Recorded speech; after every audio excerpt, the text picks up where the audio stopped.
S'ils l'ont fait, pourquoi pas vous ? Salut à toutes et tous, c'est Yacine Scali et bienvenue dans la tête d'un CEO, le podcast qui vous inspire à entreprendre. Depuis 5 ans, je vous propose de faire un petit tour dans la tête de un ou une entrepreneur chaque semaine pour justement s'inspirer de leur état d'esprit et de leur parcours. Mon objectif, il est hyper simple, c'est voir un maximum de personnes se lancer, entreprendre et miser sur elles. On sort une interview tous les lundis, donc n'hésitez pas à vous abonner dès maintenant. Et pour nous soutenir, ça vous prend 30 petites secondes. Je vous demande de nous laisser une note et un commentaire sur les plateformes d'écoute de votre choix. Encore une fois, un grand merci de nous écouter et n'oubliez pas, s'ils l'ont fait, pourquoi pas vous ? Bonne écoute à toutes et tous. Les amis, avant de vous laisser entre les mains de Maïtena, j'aimerais remercier notre partenaire du jour, c'est Swan. Alors Swan, c'est quoi ? C'est une fintech qui propose aux entreprises des solutions bancaires en marque blanche pour créer par exemple des comptes pro ou des cartes de paiement. Et Swan, vous en avez déjà entendu parler, c'est normal. On a déjà reçu son CEO Nicolas Benadi, épisode 169 que je vous invite vivement à aller écouter, surtout pour comprendre les coulisses de la création de la startup. En quelques mots, aujourd'hui, Swan, c'est plus de 150 clients. Dans ces clients, on retrouve des noms familiers tels que Indie, Penny Lane, Agicap, Libéo, Lucas. Concrètement, les fonctionnalités bancaires de Swan s'intègrent directement dans le parcours client de ces entreprises au moment où leurs utilisateurs en ont besoin. Ça permet donc de créer une nouvelle source de revenus tout en enrichissant l'offre de services que vous proposez à vos utilisateurs et clients. Bref, encore merci à Swan de nous permettre de vous proposer cet épisode qui, je l'espère, vous inspirera à entreprendre. Bonne écoute à toutes et tous.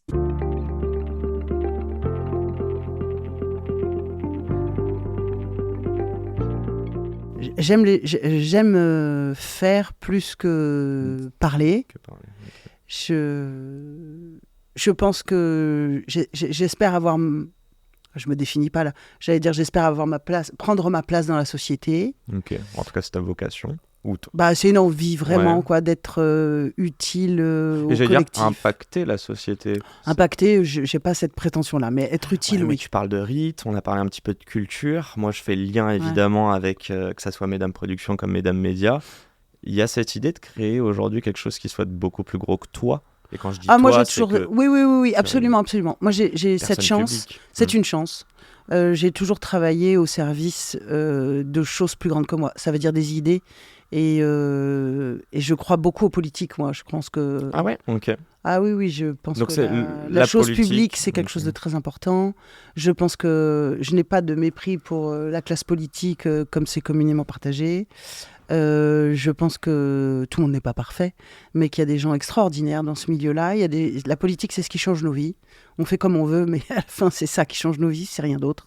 Qui impacte notre vie au quotidien, qui l'améliore ou la rend plus compliquée. Donc, je crois vraiment à la politique. T'es engagé ou pas, toi ? Non, pas du tout. Non, du tout. Okay. Et avec Mesdames Médias, on veut changer le discours politique sur les femmes de plus de 45 ans, oui. C'est quoi le discours actuel sur les femmes de plus de 45 ans ? Le discours qui est promis aux femmes à partir de la ménopause, c'est le discours du déclin.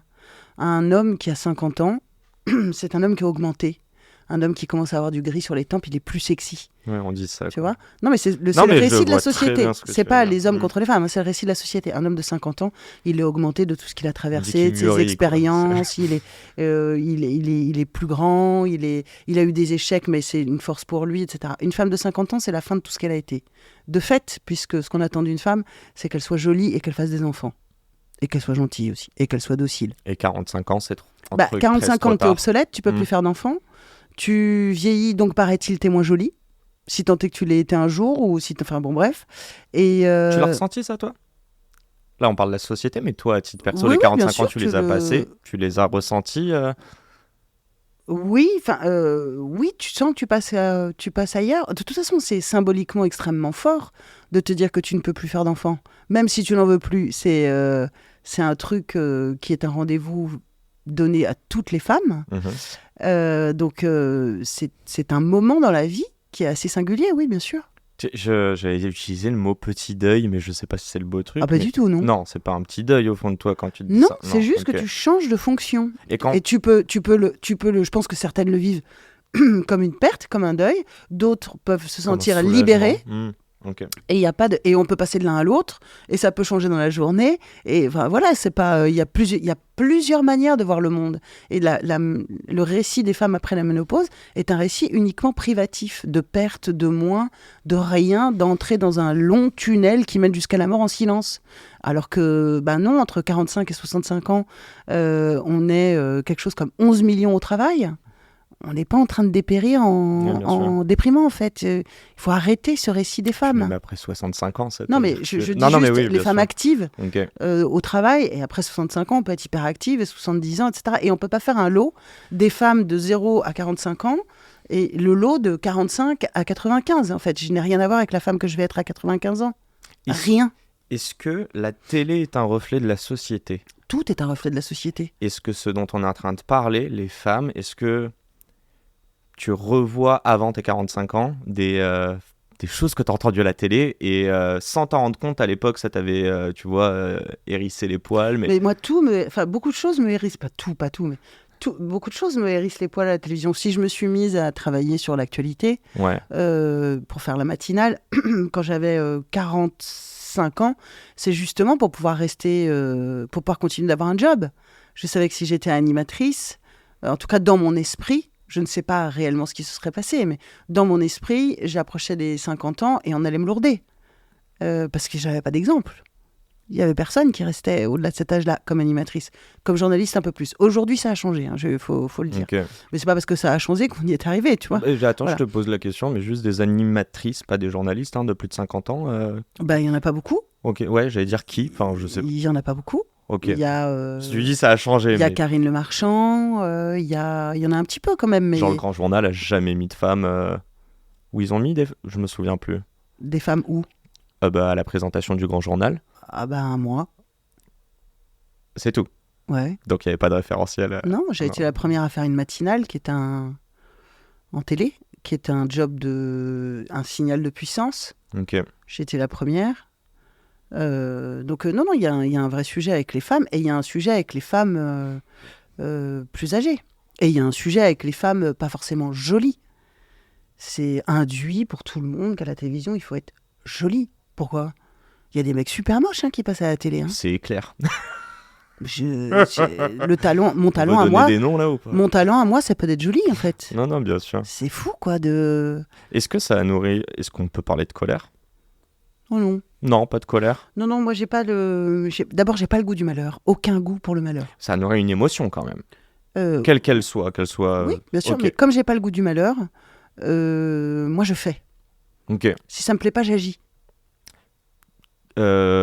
Ménopause, je sais pas exactement à quel moment tu t'en es rendu compte, on va dire à plus ou moins de tes 45 ans. Qu'est-ce qui s'est passé entre ça et la création de Mesdames Productions ? Je me suis rendu compte qu'on me parlait mal. On te parlait mal ? Une fois de plus, oui. Enfin, moi et toutes mes congénères qui ont cet âge-là, on m'expliquait qu'à cet âge-là, fallait que j'arrête de mettre des jupes. On m'expliquait qu'à cet âge-là, il fallait que je me coupe les cheveux courts. Tiens, d'ailleurs, je suis en train de réaliser que jamais j'ai eu les cheveux aussi longs que ça depuis, 20 ans. Il faut se couper les cheveux courts parce que ça fait remonter les traits. Et comme la gravité les fait tomber, il faut que tu essayes de ne pas vieillir, en fait. On m'expliquait Mais ça, c'est la télé, non ? Excuse-moi. C'est pas du tout la télé, c'est la société. Que la télé ? Ah ouais, la société. Non, c'est la société. Moi, je te le dis, je veux faire mon mea culpa, mais en vrai, auprès de toutes les femmes qui nous écoutent, je me rends compte à quel point je ne me rends pas compte de tous ces... je sais même pas comment expliquer, mais toutes ces atrocités que des femmes peuvent vivre au quotidien. Et vraiment, quand je te dis ça, c'est que je vois du récit des femmes, même des amis à moi que je côtoie, et je me dis, putain, on a grave sous-estimé, notamment parce que je suis dans un milieu éduqué, peut-être, où j'ai entendu ça, quoi. D'abord, bravo de le dire, je pense que tu as raison de le dire, mais je pense que c'est... nous tous, moi il y a 15 ans, je ne savais pas. En fait, moi, je m'intéresse beaucoup à moi-même. C'est quand je rencontre les problèmes que je me dis, mais il y a un sujet, en fait. Il faut en parler. Et donc, c'est exactement ce qu'on essaye de faire. On essaye de mettre ça sur la table. C'est pour ça que, mesdames, ça ne s'adresse pas aux femmes de plus de 45 ans, ça s'adresse à la société, en disant, regardez ces femmes et considérez-les pour ce qu'elles sont. Par ailleurs, pardon, mais elles sont la charnière de la société. Elles s'occupent encore de leurs enfants qui sont grands mais pas tout à fait partis. Elles s'occupent de leurs parents qui sont encore là. Elles sont au travail. elles font tourner la machine, en fait. Donc moi, je trouve, moi, j'ai pas un tempérament de victime. Quand on est une femme victime, on l'est forcément, à un moment ou à un autre. Okay. Parfois, dans des dimensions invraisemblables, inacceptables, épouvantables. Donc moi, je ne crée pas de la victimisation sur la victimisation. Donc j'agis et je dis maintenant, vous allez nous regarder et vous allez nous parler correctement. C'est la fin de cet épisode. S'il vous a plu, prenez 30 secondes pour nous laisser un commentaire et une note sur la plateforme d'écoute de votre choix. On a encore des dizaines d'épisodes en stock, donc je vous laisse fouiller. Et d'ici là, n'oubliez pas, s'ils l'ont fait, pourquoi pas vous ? Encore une fois, un grand merci de nous avoir écoutés et à très vite pour un nouvel épisode. Ciao.